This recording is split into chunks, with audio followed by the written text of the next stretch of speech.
Ayahmu kata yang belamu, dah mana kuburmu lagi? Dia jawab balik, rumah siapa juga doa. Kalau di rumah siapa juga doa, Nabi tak ucap fazuruha. Faham? Hendaklah kamu ziarah.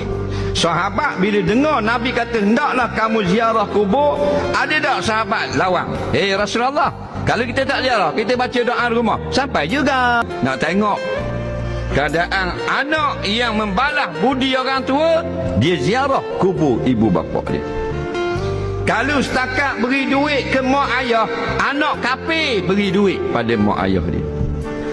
Kalau setakat bawa mak sakit pergi klinik, anak orang Kristian pun bawa mak dia pergi klinik kalau sakit. Kalau setakat beri duit beli pakaian sebulan sela kepada ayah dia, orang kafir pun beli pakaian. Tetapi beza anak-anak orang Islam yang beriman, mereka ini bila ibu bapa telah mati, mereka masih dapat membantu dan membuat kebajikan kepada ibu bapa. Faham? Situ kita kena atas batang hidung kita. Tak? Tengok pada gosok janggut, kubur mak 4 bulan tak pergi sekali.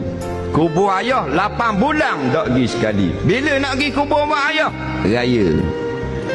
Bawa air sekendi, konon warak tu, bawa air macam ke kelas dah, bawa air hebat lah ni, bawa air sekendi nak dijiruh kubur orang lain. Maka yang kita dapat selamat ialah dengan taat agama, bukan dengan harta, bukan dengan pangkat. Seksa kubur, nikmat kubur, benda yang berlawanan.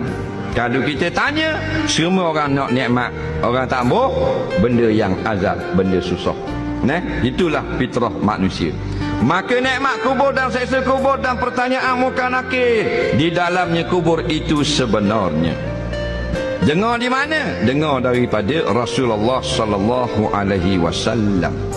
Munkar dan nakir 2 malaikat, termasuk 10 malaikat yang wajib kita kenal. Banyak sangat disebut dalam hadis. Munkar dan nakir, tentera Allah. Munkar dan nakir menyoal mayat di alam barzakh. Sama ada orang beriman atau orang yang kafir, semua akan ditanya di alam barzakh. Faham? Yang melepaskan hanyalah amalan kita ketika hidup di dunia. Siapa yang membesarkan Allah, maka dia akan dapat menjawab Allahu Rabbi. Siapa yang memuliakan Rasulullah, dia akan dapat